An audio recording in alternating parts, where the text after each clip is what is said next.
baddest, so let's tell you about Palace. Rolling straight to the ceiling, crowns and crystals, top like journeys, dishing out malice. Bold up, South London's grandest, far from bandits. Anything earning for a goal of elevation, just passing the team over here might finish out bright future we can't vanish. It's E25 any day that's sellers.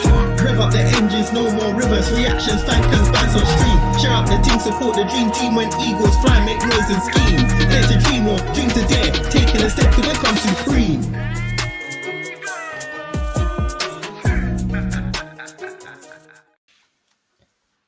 Yes, guys, welcome back to Eagle-Eyed Football, and welcome back to another episode of TACT-EAGLE. Yes, we weren't around last week. There was bare stuff we had to do the few weeks, and the first few weeks of the season been crazy, man. What was that, 4 games, almost 5 games, pre-season, transfer window, everything. So I thought, you know what, we could chill, and now we're back. But as you can tell, the person with me today is not Dan. You can tell by the hair.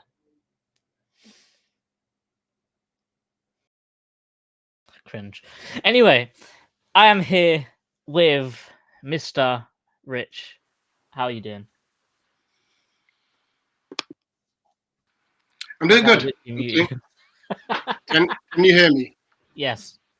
Yeah, because I know the mute was acting mad earlier on, so I just wanted to make sure. I'm doing good, thank you very much. I'm just happy with where we're at in the league for starters. So I think this is a big game. If we get 3 points out of this, start off with 8 points from 4, we're looking good. So yeah, excited to have it back. We're going to win the league.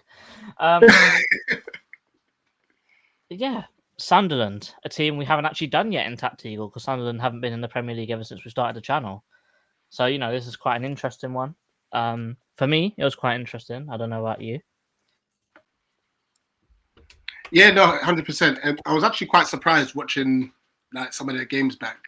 They're very consistent with how they do certain things, and I'll explain that when I obviously talk about how we can attack them. But yeah, I mean, they've won 2 games, so we can't take them lightly. You know, granted, they were both home games, but yeah, this is a very interesting look, especially with our injuries as well. 100%. Do you think, just as a very brief thing, because we haven't really spoken about the transfer window ever since it finished, are you happy with the window at the end of the day? And do you think any of those players will have any part to play in this upcoming game? When you look at the players we brought in, yeah, I'm not mad at that. And we did get good value, you know. But I guess in the long run, we can't be doing business like this. It's so bad, you know, because granted, look, Pino looked very lively. We know Christantus Uche looks like he's a bit of a unit. But were they really first, second, or third? We don't know yet. We generally don't know. You know, because we've left it so late, we might have lost our targets in Gassand and Doe, whoever it may be. But look, we know Glasner is a magician, so I'm sure he'll work wonders. Regarding this game, it's hard to tell because Pino had that little injury, didn't he? Ankle injury. So I don't know if he's back. And then obviously Sar's out for a couple months. So I reckon Kamada starts as one of the 10s. Yeah, I'm going to take the risk. I'm going to say Pino starts. All right, cool. Do you want to take us through some comments before we kick it off? Yeah, sure. So let me just go to the top. So big up the dog. He says, here. Big up, Dan. I've got 5 future stands I want you to write down or remember somehow. Guaranteed future stars. Well, I'm going to take a picture of it and I'll send this to Dan for you. Could you hear it? And those 5 future stars include our very own JD Convo. Did you see the cameo that he had for France? Mad. All I'm saying, it looks sick, but I swear down, if he's doing that in the Premier League, I'm gonna have a heart attack. Because I know when Mark does it, I'm like, all right, cool. Yeah. He only does it to a certain degree. This guy's gone, like dropping shoulders, like as last man, no, driving forward. The fullback was looking back at him like, big man, I need help. And he went, yeah. Then he'd run in behind. And I'm thinking, now there's no way this guy's doing this in the Premier League. But yeah, here's a list of players that he wants for dads. I've taken the picture. Big up Ree over there on the Twitch side. Big up Chairman. And then Ree returned here. Big up Ree. Big up Spiritual. Can you say, yep, I'll definitely do that. We'll send that over to him. He's gone on holiday, hasn't he? Yeah. Yeah. So this guy told me I'm saving money for the European games. He flew out. Didn't he fix that? He's gone elsewhere. And Happy really did nothing, just replace the players who left to let kick on. Oh, okay, basically saying that, yeah, it was the window we should have been kicking on, and we didn't kick on, basically. Yeah, all right. Sar's up for 2 months, yeah, and big up to you, Pen. And yeah, Spiritual just saying, yeah, he wasn't really happy. Yeah, those are the comments. Cool. Let us get into the predicted 11. I did practice before we started stream, so I'm going to hope that this is right, because if it's not, then I need to get sacked.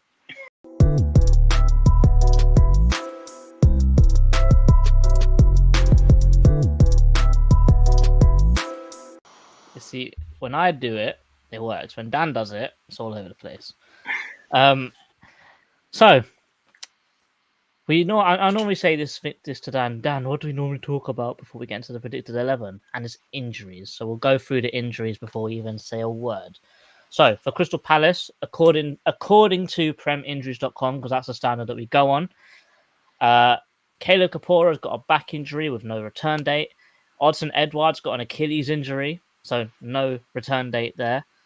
Adam Wharton has got a groin abductor injury, and he'll be back on the 20th of this month. So it's only a 3-week injury, not a 3-month injury, which some people were letting on. Ismail Assar has got a grade 2 hamstring tear, not a pull, a tear. So he's out for a good 2 months. So he'll be back on the 20th of next month. Eddie Nketiah is a thigh injury, which will be the 18th of next month. Chet Decore is the 8th of the 11th, and Chadi Riyad is the 22nd of the 11th. Decore and Riyad they've sped up their process a bit, because I remember when it was January and I was saying they're back next year, but they're back this year. Might be late, but they've gained a month on their recovery. However, though, there were some reports of Gay being injured with a groin strain, but he's playing for England right now, so he's fine. And the other one is absolute pagan. Why did you start him? And the other one is Pino, who has apparently got an ankle injury after the Villa game. And the only thing I can go off of that was he normally gets picked for the Spain squad, and he wasn't in the squad. I don't know whether that's a precaution from Glasner to say, he is fit, but we just want to keep him back to adjust to Palace, or whether that's just he's injured, he can't go. I don't know. Looking at Sunderland's injuries, Romain Mundle, thigh injury, 18th of next month. They've got some mad names here, so I'm going to butcher a lot of them, so do not fear. Leo Ferhelege, Achilles, no return date. Daniel Ballard's got a groin injury. He might be back for this game, but it's only a 25%. Nail Huggins, exactly the same thing. Groin injury, possibly back for our game, 25%. Luke O'Neill, shoulder injury, might be back for our game, 25%.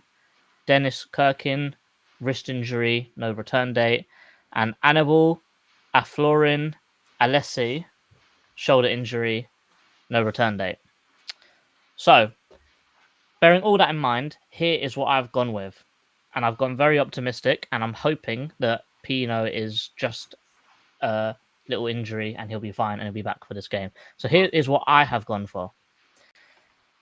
For us, I've gone for in goal, Dean Henderson with Gay, Lacroix, Richards at the back, with Mitchell and Munoz as the fullbacks, Lerma Hughes in the middle, Pino on the left, Romain Esse on the right, and John Philippe Mateta up top. I put Canvot, Sosa, everyone on the bench. yes, Decore is there, Riyad's there, they're injured, but it is what it is. Just to put all the players there that are in the squad. I think this is probably the best we can field at the moment because I wouldn't want to put Kamada in this game because of how they play. I feel like they're very aggressive and they're very physical. I don't think that's what we need from our midfield, especially when I talk about how they're going to attack. Depending on what players they have, most of the time they actually have a 4 in midfield, and I think a 4 versus 2 in the midfield specifically, and having Kamada as one of our 2, we're going to leave Lerma or Hughes a hell of a lot of work. So I think having 2 destroyers in the middle is going to be very important for starting this game really well. Pino, he showed the quality that he has at the end of the last game, and Romain Esse had a very bright cameo for England's under-21s. And he got a little bit of game time in the last few games for Glasner, which he hasn't actually got that much game time for him. And I think that a little bit of experience for England, a bit more game time for Palace as he got in the last few games, I think that we might see him get a start. If it's not him, there's no reason why we couldn't see Uche there instead of Esse, depending on how Glasner's feeling, because Uche was playing before he actually transferred to us. But are you happy with that team, or did you put anything different for you? The only difference I had is I didn't have Esse starting. I had Pino on the right and Kamada on the left. Okay. I think from the Villarreal fan TV, when he was talking, he said that Pino is much more attacking on the left, but much more of a defensive wide player on the right. I think I'd rather get the attacking caliber out of Pino compared to a defensive work rate, if I'm honest, in this game specifically. But that's cool. Moving on to Sunderland now. They play a 4-3-3, but one of them is a defensive. So you've got back 4, then you've got a 6, 2 8, and then you've got left wing, striker, right wing. But it really depends on who they start. And the reason I say that is because if Adingra starts, they're going to be out wide like this. Whereas if Enzo Lefebvre starts, which I think he might because he played really well in the last game, he's much more of an inside forward here. Plays very similar to how Pino or Esse play. They're very close to the striker. And I'll talk about it a little bit more later. But when they actually have the ball and they're attacking, Lefebvre drops in and they sort of switch into this kind of formation, which is doable with Lefebvre. But if Adingra's on the pitch, he doesn't do that. They just commit the extra man out wide and try and hold the whip. But just for this TACT-EAGLE, I will go for Enzo Lefebvre because I think that he's been playing quite well lately. For them, once again, I will butcher names. Roths in goal, Ryan Aldrete, Mukiele Herme, Xhaka, Diarra, Sadiki, Lefebvre, Mayenda, and Talbi. Have you gone with anything different? Do you see the same things I'm seeing with Enzo Lefebvre dropping in? Yeah, actually, I'm going to let you know, once we start talking about how they defend, you'll actually see it's a very awkward shape they have defensively. I couldn't believe it. Like, I had to watch multiple streams just to see if it was actually true. So, yeah. I'm going to mute a minute for a second. I'll be back. Okay, I guess that means I've got to go first then. So let's do. Actually, hold on. They're over. They've quieted down. Are you sure? I'm good. All right. Well, whichever one I click, we're going to do it. So I think.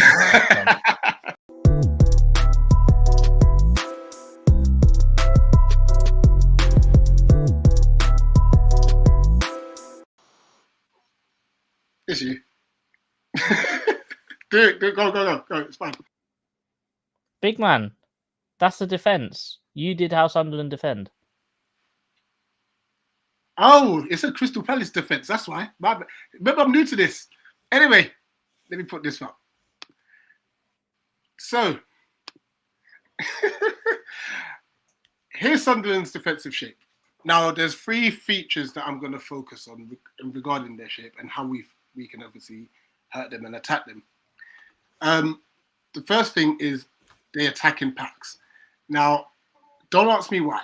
but they've left Xhaka, who's what, in his 30s. They tend to leave him as a lone DM. And what tends to happen is a lot of their players will go and find the ball. All right, so let me just pull some of these back.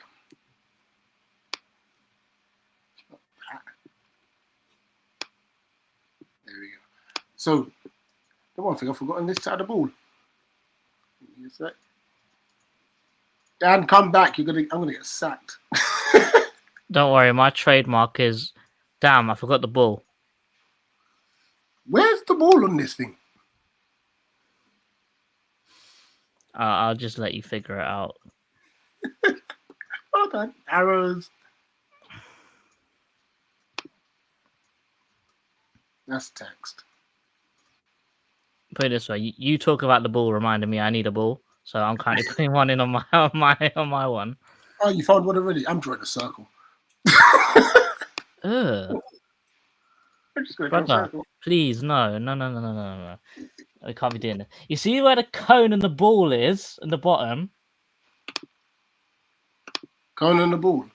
I don't see it here. On my... Brother, it's there. Move your mouse. Down. Oh, Yes. you know what it is? Okay, Oh my days. No, you know what it is? I can't see it because it says StreamYard, stop sharing stuff. It's hiding it. There you go.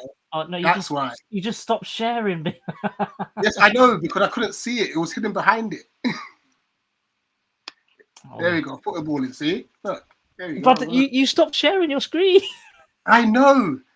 Listen to me. I know I stopped sharing the screen because I couldn't see the ball because it was hidden behind the symbol that said Streamlabs is sharing your screen. So I'm going to reshare it now. Dad, don't take a holiday ever again. There we go. Share.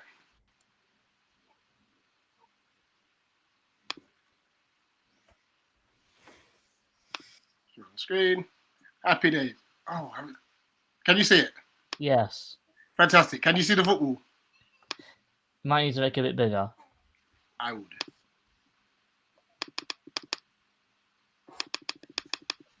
There we go. Okay, so they had impact. So let's just assume Mark's got the ball. Because obviously Mark tends to be the one that is a lot more progressive when we're going forward with the ball.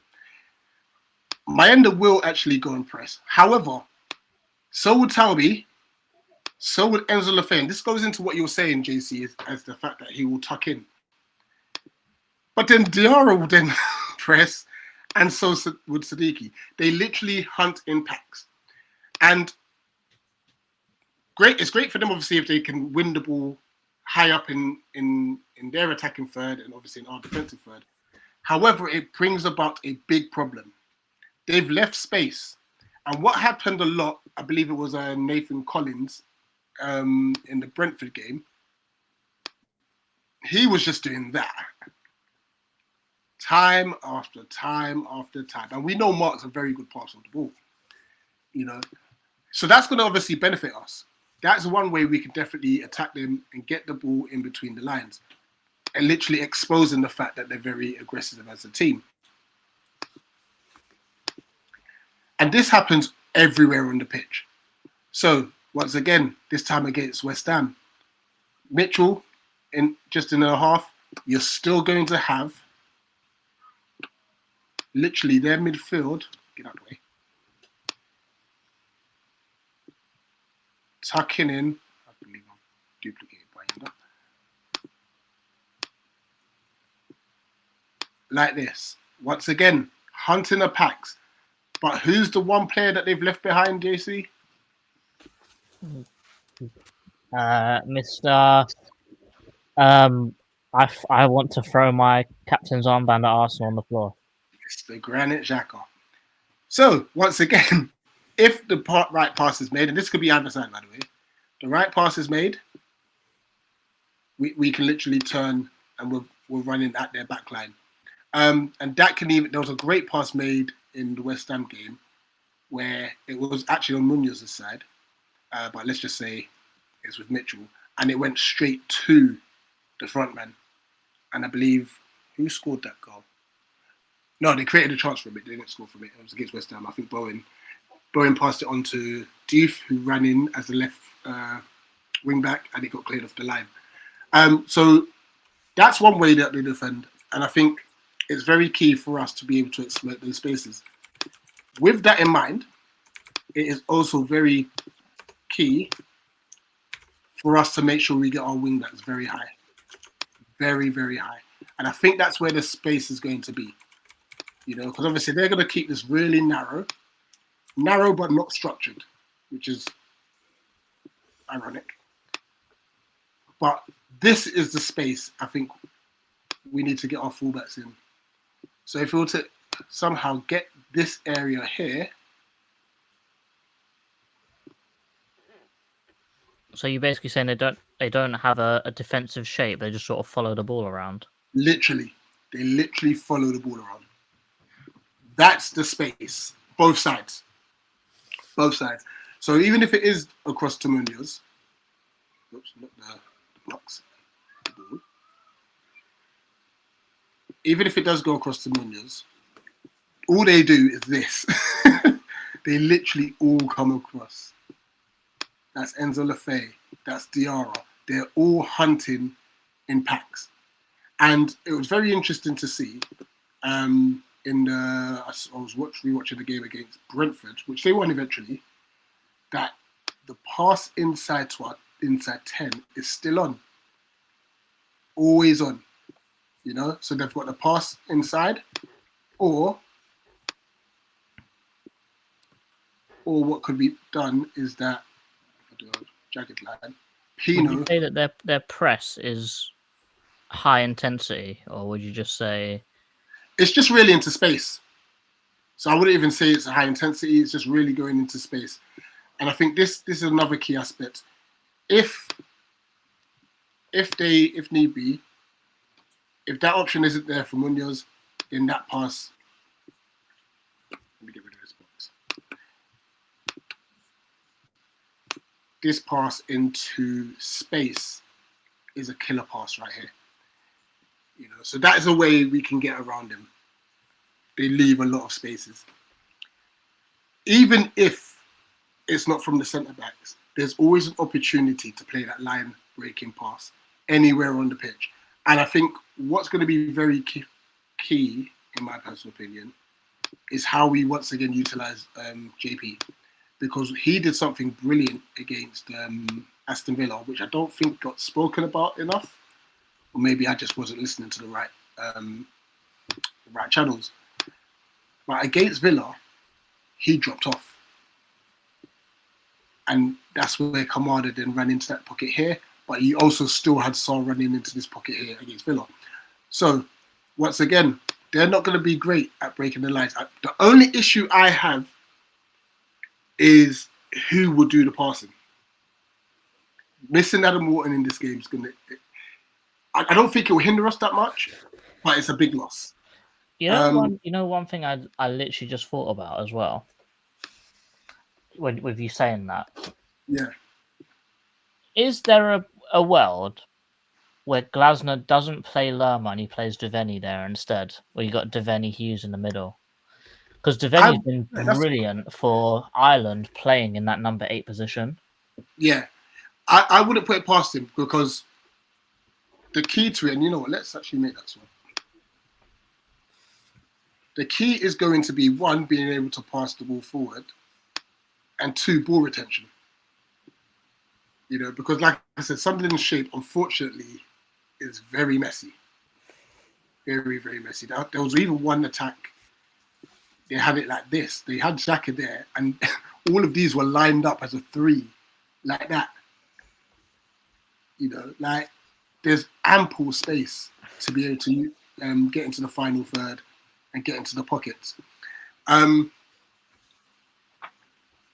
Most teams you would think play a low block. I don't know if they're going to change their system against us, because obviously their first away game was against Burnley, who was another promoted side. So I don't know if they're going to treat this game any different. But as you can see, it's not really a low block.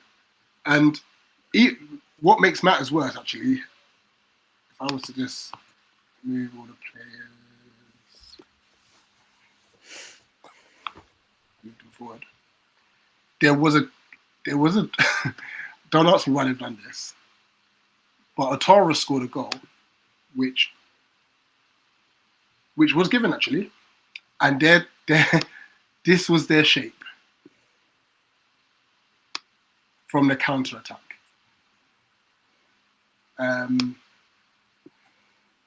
So Otara, obviously who's Pino in this instance, literally had all this space to turn into, and it literally took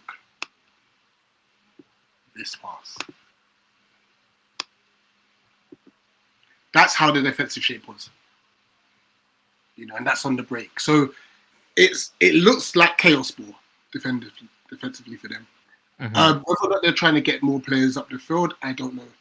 It looks like a mess.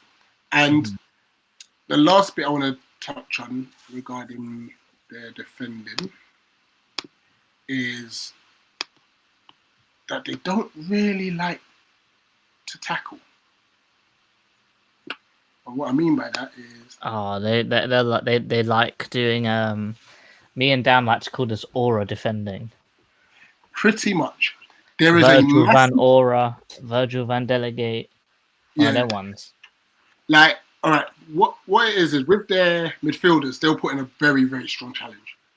But when any player is in and around this area here, we're talking like final third, they're not trying to put a challenge in. They are very scared of giving away a penalty or free kick around the edge of the area. So, once again, and this is why I thought Kamada would be I saw very- the other thing. I saw it the other way around. Personally, obviously, I wasn't looking too far into the defense, but I saw that when they got about 10 yards within the box, they would make really rash challenges. There was a challenge where Jared Bowen was, in the West Ham game, where he was running towards the goal, and the centre back stepped out of line and just tried to swipe his legs, but missed him.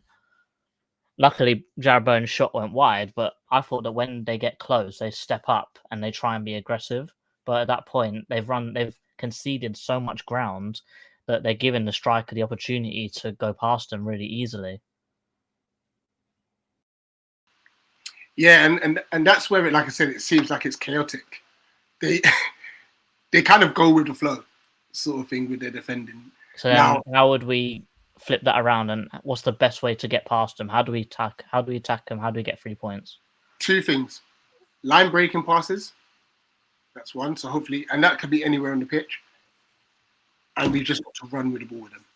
Now, once again, Sar's a miss for this. But then on the flip side, you think, would Sar suit this type of game? Because we know if Sar plays against a bit of a low block, it ain't the best thing for him. So that's why I'm hoping Yeremy Pino's fit, because he will do that. And all that's going to do is drive Sunderland further back and back and back. They're going to be scared to put a challenge in. I reckon we could get 2 goals, at least from crossing the ball into the box and getting tap-ins in the back post. Cool. And apologies for clicking. I've got a trackpad. It's bare loud. Don't worry. Dan's mouse is louder. Trust me. It's not the end of the world. Earth just hates the sound of clicking. So, personally, I think that's a him problem. Because clicking just comes part and parcel with TACT-EAGLE. Let's be real. There it is. Hit some comments before we move on. So Pen here saying, let's go lads, itching to watch more Glasgow ball in red and blue. Absolutely. And they can stop all this whole Glasgow to Forest talks, because it's good day, mate.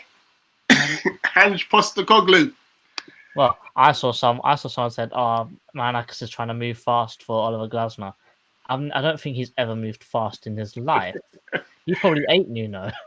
I haven't seen him since he got sacked. He's probably in his tummy. Uche played to that for Nigeria, looked decent. I'm going to look back at the highlights on that, because I know he came on the 70th minute. Big Chairman says, smash the like button, subscribe, let's get these guys to free. Yes, I believe we're 19 subs away from free game. We were 18, but someone's unsubscribed. Whoever it is, I know who you are.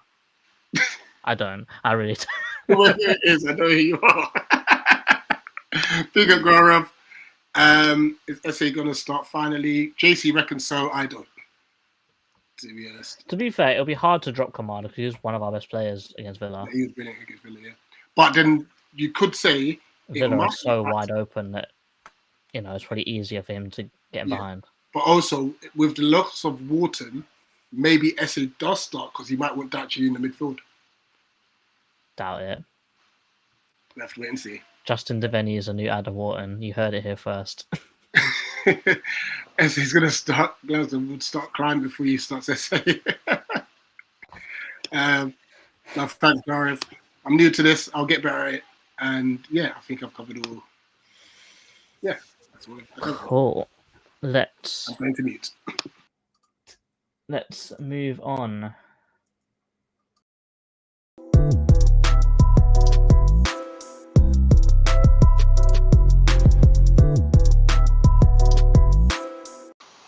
I really need to make the new ones.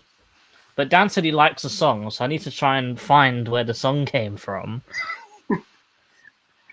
Or I could just put the whole new one as an overlay to this one, just keep the track. I'll probably do that, actually.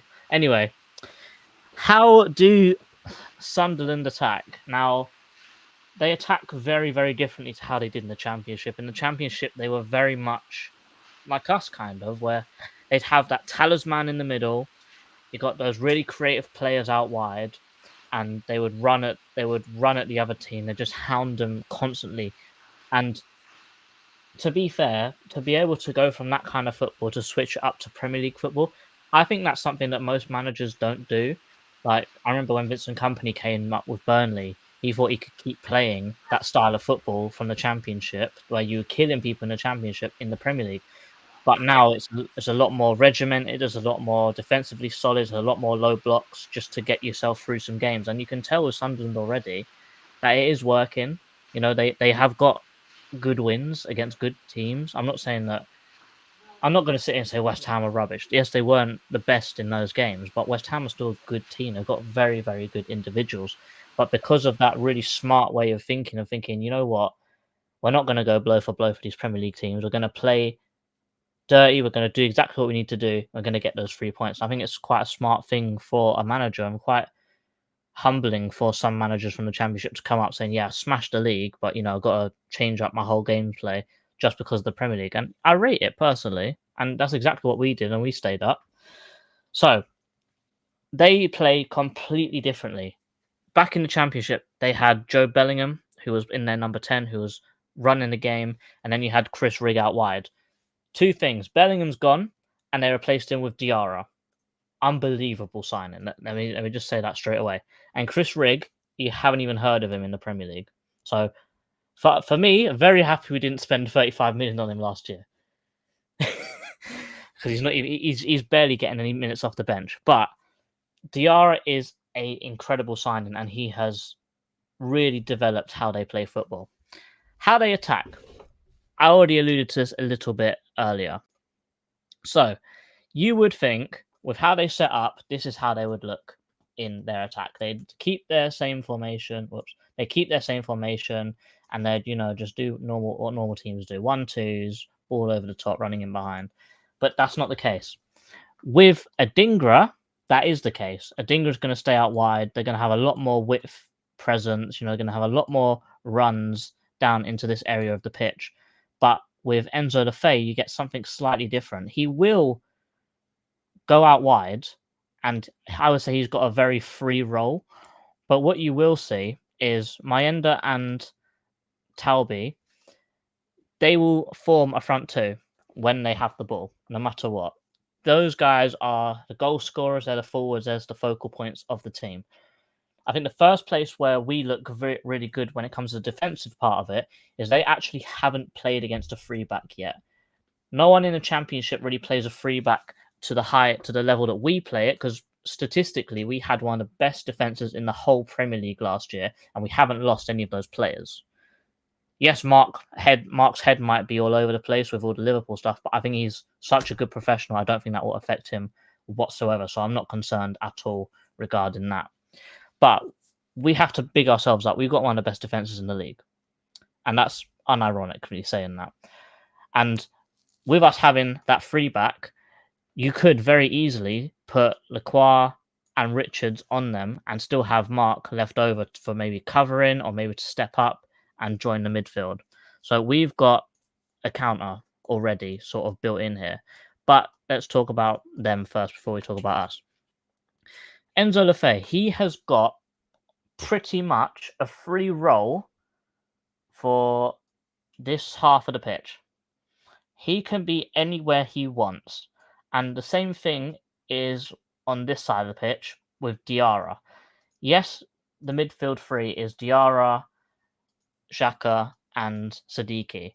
But when they have the ball, when they're going forwards, they sort of swap into a 4-2-2-2, I believe, where Enzo Lefebvre will be out here, Diarra will be out here, and you'll see Xhaka push up, and you'll see Siddiqui with him as well, and Siddiqui will sometimes join the attack to make a 5 front, and then, as Rich said, Xhaka will always stay back, but Siddiqui will only commit if it's a promising attack. But most of the time, their attacking formation looks like this. And it's very interesting with how they play, because they've got two main ways of going forwards. They've got the first one, which is Xhaka, who's probably the best passer of the ball from long range, who's going to hit the ball into these half spaces. But they, as I said, they normally play against a fullback. So if I put us in a fullback, let's say, he's going to look for these channels in between the fullback and the centre back for Mayenda and Talbi to run into. That's what they're looking for. But as I said, with a free back, they're not able to get that space. That space is going to be right in the middle of where one of our centre backs are. But they're still going to try and run in behind.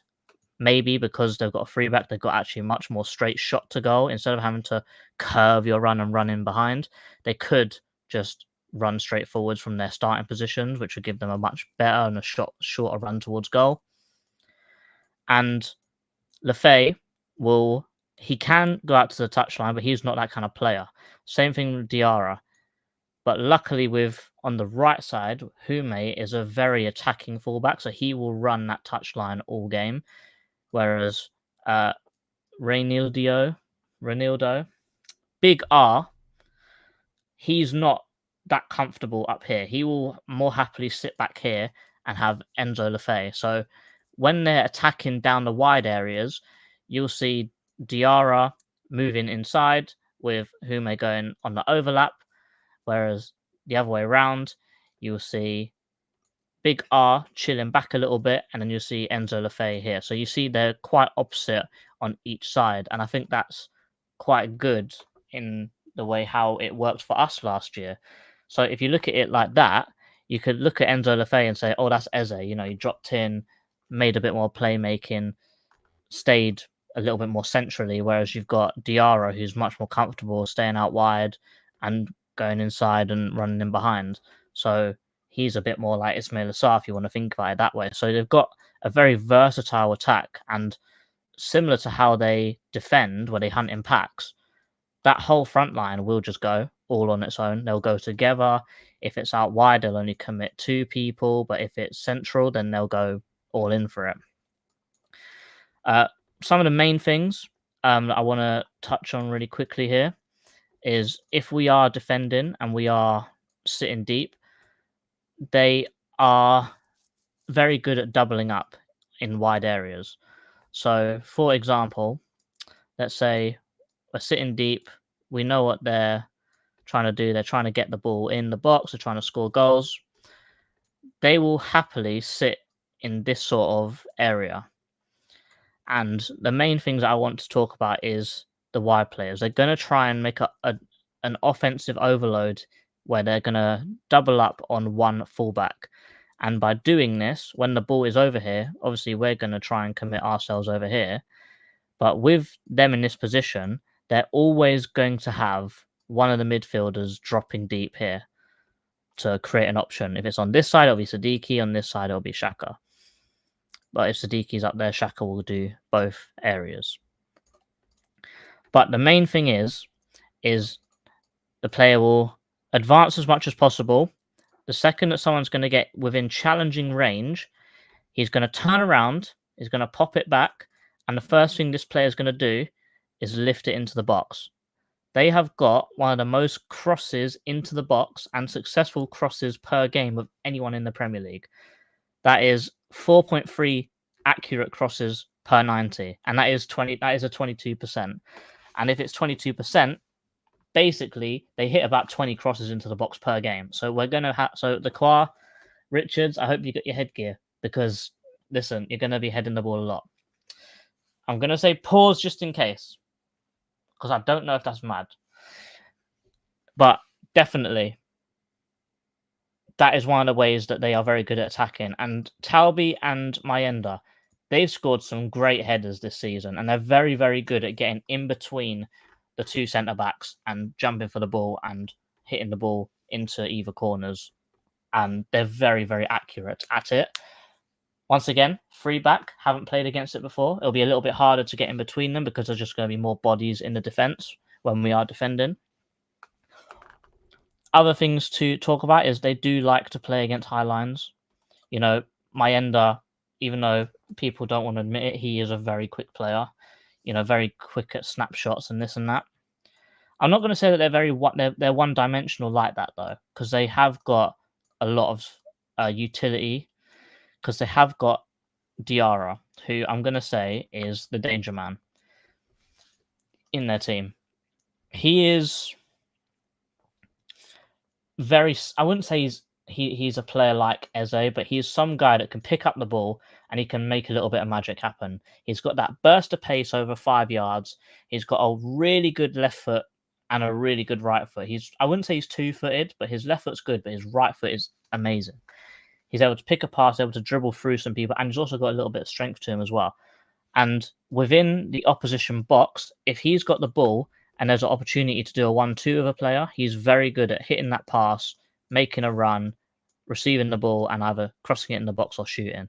He's very, very good at those split-second, one-touch kind of football, and he is a very, very important player to how they play. That is enough for the tactics board. Let's go and try and get a little bit more into that with some pictures. We're back.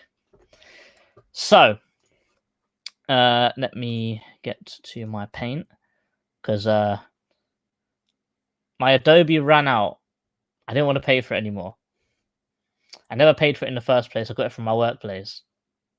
I don't work there anymore, so, you know, I don't have Adobe for free anymore. So we're back to paint. And Dan says paint is better, so I'll trust Dan. So, Sunderland player on the ball here. You can see Diarra here, sitting on the inside with Shaka, Siddiqui, and the fullbacks, centre backs. This is the right back. So, ball gets played up here. Obviously, look, there's no one in the way here because they're holding so much width on the ball right now. Ball comes here. Diarra makes a nice little run here into a massive pocket of space, which no West Ham player is picking up. He picks up the ball. Obviously, this West Ham player engages. He picks up the ball, and like I said, burst of pace. Nice little heavy touch.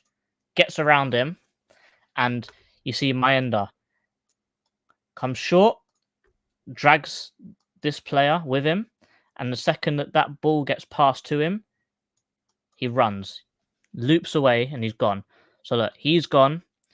Diarra curves his run to run into this half space. So he's got loads of space to run into down this channel.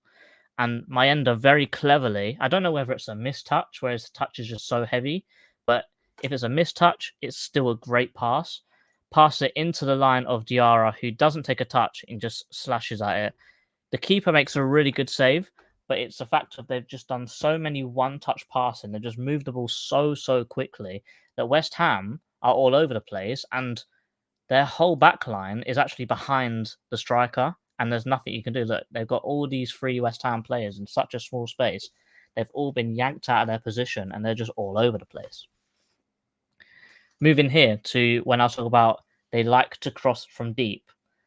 This is the centre-back. He's just been passed the ball from Xhaka. No one has gone to challenge him. You know, everyone's just sort of chilling. And the thing I want to say is, because of the amount of space he's got, he just, you know, takes a run. Takes a good run. And he's got a lot of space. The important thing here is that this player is wide open, and you'd think, oh, you'd pass there, and you'd pass here, and then you make a chance. But even though this player is wide open, they're not going to do that. They're thinking, what's our best way of attacking? It's just that deep cross. They're about, I don't know, probably where you'd talk about the attacking third. He'd just come into the attacking third, I would say. And he just goes, you know what? My end is really good in the box. Let's just put the ball in. And once again, my ender finds himself in between two centre-backs, in front of this one, behind this one, picks up the ball and heads it right into the top corner of that far corner. Great, great, great header. And there's nothing the keeper can do about it. And basically, Sunderland did nothing, just one really good ball in the box, which a lot of their players can do, and they've got a goal out of it, which is quite impressive, if you ask me. So let me go into my notes to see if I have missed anything. So let's go through it. Deep line cross, strikers and midfielders crash the box. So you can see Diarra is standing right behind Mayenda here. And then you've got Siddiqui over here in the box as well. And also another Sunderland player right behind this one. So look, if Mayenda doesn't get the ball and it goes over his head, he's got Diarra and then he's got the winger here as well. So they've got a lot of options there. Enzo Lefebvre drops into the 10 centrally or goes out wide to the left. If it's a Dingra, they will be wide on both flanks. They are very direct. They like to hit the ball long. Like playing against high lines so they can run in behind. Good link-up play in the box. Diarra makes the whole team tick. That's one thing I noticed. Diarra also has a long throw. A very good long throw as well. So that's one thing that I really want to hope that we don't mess up, because we think, oh, our long throw. He's got a proper long throw. So we need to be very, very careful with that. And because of Granit Xhaka, even though he is old, he's 30, he's got so much experience and he's a really good destroyer of the ball that he can, because of him, he can make up and allow Diarra to go and express himself up front. And I think that's the main thing that we need to do. We need to try and shut down those two players, because it will be a 4 versus 2 in the midfield, whether we like it or not. So whether it's Devaney, Lerma, Hughes, they're going to need to be on top of their game. Just a few stats to further explain the fact that they like to play long. 14 accurate long balls per 90, which is 40%, which I think if you make that 100%, they try 30 long passes per game. I already said the accurate crosses. They average 10 shots per game, and that also amounts to them having the most corners in the whole Premier League as well so far. Yes, it's only 3 games, but still they've got the most corners in the Premier League so far of 3.7 per game, and they win 9.7 free kicks per game as well. So they are very dangerous at set pieces because they shoot so much. They create chances from corners, etc. So how do we stop it? How do we say to Sunderland, you're on our turf, you ain't getting these 3 points? They really struggle to break down low blocks, really struggle. They lost 2-0 to Burnley. I'm not saying Burnley are a rubbish team, but they sat deep, they did what they needed to do, and they only went forwards when they needed to, and they couldn't break it down. If you look at the highlights, there's not much that they did actually to threaten Burnley, because Burnley was so compact and so narrow, and it's just how Scott Parker is. They just couldn't break it down. They didn't have enough quality to break down that Burnley team. So if we do something similar when they have the ball, or when they have, every team has 5 or 10 minute spell. No matter who you are, we have, even when we were rubbish, we had 5-10 minute spell against Man City when they smashed the league. When they have that spell, if you sit deep and sit tight and stay compact, you will not concede a goal to them. They are not very good at it. But because I said that, they're going to score against us in a low block. So, good jinx from me there. They're not great at playing out when they're being pressed. And we are very good at pressing, and we're very smart at pressing. And that's probably why they do so much long ball. Because they just don't want to mess around with it at the back, keep the ball away from our goal. Pretty old-fashioned, but if it works, it works. They're doing pretty well in the league so far. Push the ball forwards. 4 in the midfield. So I think one of our centre-backs or our wing-backs are going to have to tuck in ever so slightly, or maybe our forwards will drop back a bit so we can go man for man with them in the midfield. They are a newly promoted team, which I think is something that we need to bring into it as well. So they're going to be well up for it. They haven't played us in years, and the intensity is going to be off the charts because, you know, it's still early in the league. To be fair, the best time to play the newly promoted teams is as close to Christmas as possible. So they're all tired. They've all had, you know, half the season already, and, you know, that new league buzz is going to be gone. But, you know, it's still early, so they're going to have a lot of intensity in this game. Hit him on the counter, as Rich said. They're all over the place when they're trying to tackle you. If you can play through it with one ball over the top, like if we had Adam Wharton in this game, I wouldn't have. I'd be very, very confident of 3 points. Just the fact that he could see them all charging him, he could play one pass and cut out 5 of their players, and then it'll be 5-on-5 or 5-on-3 or whatever. But I back Hughes. I back Devaney to make those kind of passes. I even back Mark as well to make those kind of passes if he drives into the midfield. Like I said with them on the counter, transitions, they are because of how quickly they play and how much they commit forwards. If you can nick the ball, intercept it, and you're gone on the transition, they're all over the place. I'm not saying they don't have any ideas apart from crossing and running in behind, but they are good at set pieces as well. And they do like to give away a few penalties. I think they've already given away 2 penalties this year. But other than that, I think sit tight, stay compact. I don't think that we will concede too many goals. And when we go forwards, we have to be consistent and we have to shoot on target. We have to take our chance in this game because they're not going to give us that many because of how deep they do defend. Anything you want to add? Anything you want to say? You know, it was actually interesting hearing you say that they can't deal with a press well. So I think what will be key for us then, if they do decide to go long, not only should we win the first header, we must win the second ball, because obviously if they then retrieve the ball in the second phase, as you said, they're just going to look to cross the ball in from wherever they are anyway. Mm-hmm. You know, so I think that'll be key for both Mitchell and Munoz, just to be in that, just to be goal side. You know, to nullify that passing option. One question with the 4-2-2-2 attack, you said. I'm guessing Siddiqui then bombs forward as well. if he does when the ball's out wide. He wants to be that last guy crashing in the box. Like, you know how we had Conor Gallagher, he'd arrive late. That's Siddiqui. Yeah. He'll just leave his post and go, which basically means if you win that header into the box and you look to go the other way, it's only Xhaka in midfield. Only Xhaka, yeah. So that's the bit we've got to exploit. Yeah. Cool. Do you want to take us through some more comments? I'll do score prediction, then a few more comments, and then that's it. Sure. Okay, saying great analysis on Sunday's defensive shape, Rich. Thanks.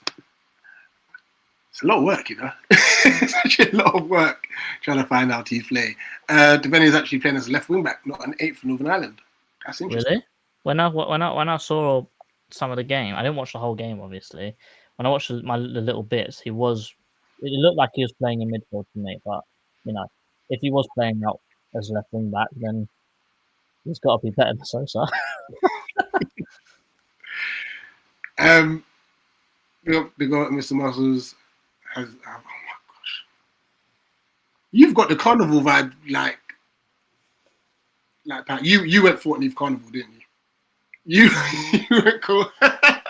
He was at 14th carnival. You looked to get a dirty wine. He's got 2 kids. I won't disclose. Yeah. Anyway, big up. Yes, first, they've got a strong feeling. Yemi gets his first goal on Sunday. Are we playing Saturday or Sunday? Saturday. Yeah, I thought as much. Yeah, you scared me when I'm thinking, wait, I've got my diary wrong. And Hurricane scored, shock. 2-0, Madueke scored as well. And Portugal scored. And Durf is going for 1-0 Palace win. So there's a left.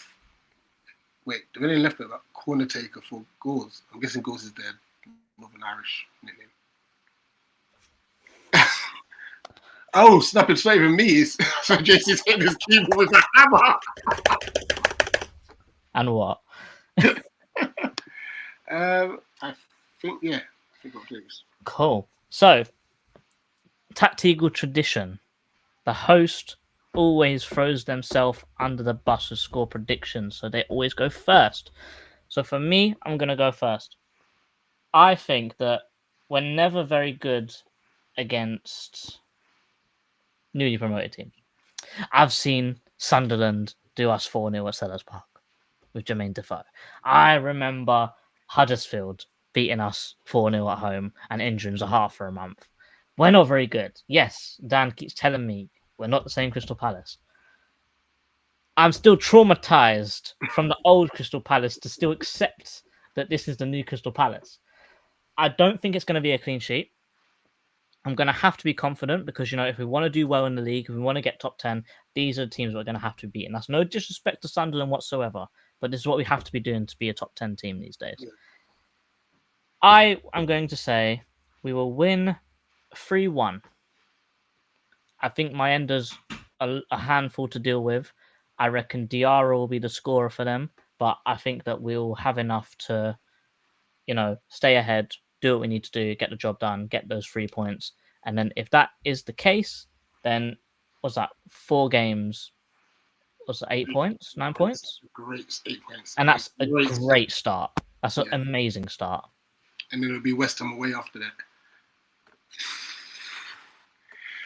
For me, I do think we'll keep a clean sheet, actually.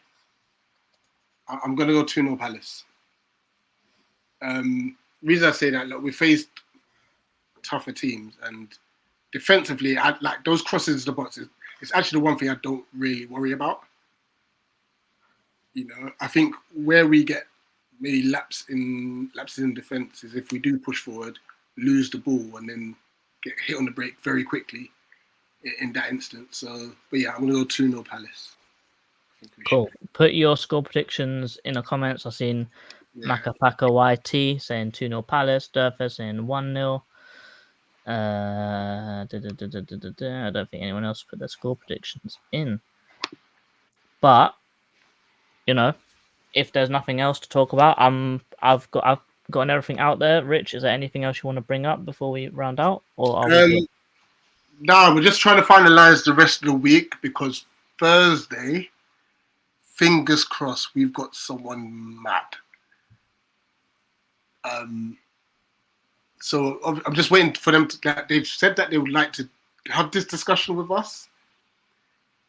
We're just trying to negotiate times and stuff like that. So bear with us. But if that might happen, whether it's a live or record, we'll let you know. Which means that we will either have the Sunderland preview tomorrow or Thursday, depending on what we hear back from this specific guest. Friday, we're going to finally do our done deal stream. I believe it's a tier list. Mm-hmm. Tier list. And Saturday we'll be at the game. So fan cams will be there. And then Sunday match reaction. It's nice to have it back on the Saturday, actually. Most of our games will be Sunday this year. It will be. It will be. Final comment, says, give JC the green card because of his positive predictions. Because towards the end of the last season, I was predicting L's back to back. And, Tiddles is back. Thursday, definitely seeing Ollie Glasner on stream. I'll give you a little clue. Spanish, Sky Sports. Yeah, and we're looking to be talking a bit more about Uche as well as Pino. And maybe even talk about Mark Gahey to Real Madrid if that's even a starting thing. So yeah, just hoping we can collaborate the times. But he has agreed to do this, so fingers crossed. So yeah, we will be speaking to Cesc Fabregas. I'm joking. Guys, thank you very, very much. You know what? I actually don't know who Rich is talking about, so this is going to be quite interesting after the stream. But guys, thank you very, very much. Oh no. I put a survey in because it's not a poll; it's a survey. I said, what is the Sunderland at home result? 6% of you said draw. The other 6% of you said Sunderland win. But 88% of you said Crystal Palace will win this game. So big up everyone. Big up yourselves. And guys, thank you very much for watching. Like, share, subscribe. Turn on those notifications because we will go live randomly at some time if something crazy happens. The Palace situation It's a good series. We're enjoying that. As always, up the Palace. Eagles!